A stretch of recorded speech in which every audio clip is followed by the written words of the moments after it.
Cet homme a trouvé une pièce d'or qui poussait dans l'herbe. Il était tellement excité qu'il a essayé de la casser avec ses mains. Mais il n'y est pas parvenu. Il a donc creusé à main nue. Je ne sais pas combien de temps il a creusé. L'or avait 100 fois doublé de volume.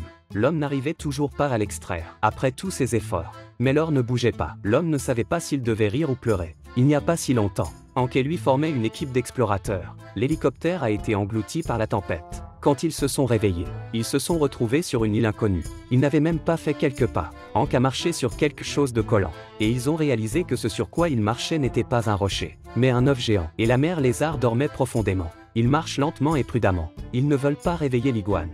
Mais le gros homme derrière eux a accidentellement marché sur une coquille d'œuf. Les cris de l'homme ont réveillé l'iguane. Ils se sont mis à courir pour sauver leur vie. L'iguane a rugi. Il a poursuivi les hommes. Mais 2 jambes ne peuvent pas dépasser 4. Au moment critique, Hank sort un bâton enflammé. Mais il ne savait pas que les animaux à sang froid sont extrêmement sensibles à la chaleur. Le lézard l'a avalé d'un trait. Hank devait donc tenter le tout pour le tout. Il serra le poing de son sac de sable. Il a frappé l'iguane à la tête. Ça n'a pas fait beaucoup de dégâts, mais c'est très insultant. Le lézard était complètement enragé. Il a ouvert la bouche et s'apprêtait à les manger. À ce moment-là, une souche d'arbre a soudainement volé vers lui, suivie d'une deuxième et d'une troisième souche. L'iguane est stupéfait. Il s'est évanoui sur place. Cet homme secoue ses seins. Et ce n'est pas tout. Un garçon lui a jeté des fruits à la figure. Les actions de Hank a aussi intéressé l'homme. Après un spectacle passionnant, Hank et les autres ont suivi le vieil homme jusqu'aux ruines.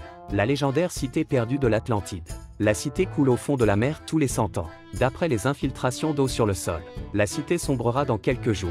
Le vieil homme a dit que la seule façon de s'en sortir maintenant est de trouver un bateau. Ils arrivèrent donc à un tombeau. Mais l'ouverture était trop petite. Seul Kailani, qui est petit et maigre, a réussi à entrer. À l'intérieur, il y avait un squelette desséché, avec un livre à la main. Le travail de Kailani était de sortir le livre. Mais au moment où il a pris le livre, un gros mille-pattes est soudainement sorti. Heureusement, Kailani a réagi rapidement. Kailani repoussa le livre d'un coup de patte. À ce moment-là, le sol se met à trembler violemment. Le tombeau s'effondre. Kailani rampa vers l'entrée. Mais à la dernière seconde, il fut tiré par plusieurs personnes.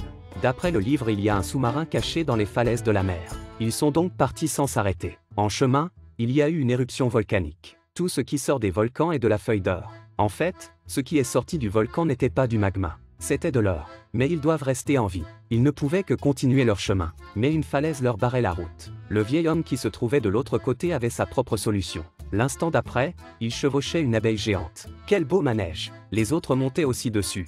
Cet homme creusait pour trouver de l'or. Mais après une longue journée de travail, il s'est rendu compte qu'il ne pouvait pas le soulever. Il n'y a pas de plus grande douleur dans la vie que celle-là. De l'autre côté, les hommes se sont réveillés et ont réalisé que l'homme avait disparu. Ils ont donc décidé de se séparer. Hank a conduit Sean sur la plage. Mais ils n'ont pas trouvé le sous-marin. Il s'avère qu'en raison de la marée haute, le sous-marin avait déjà été immergé. Ils ont continué à chercher dans la mer.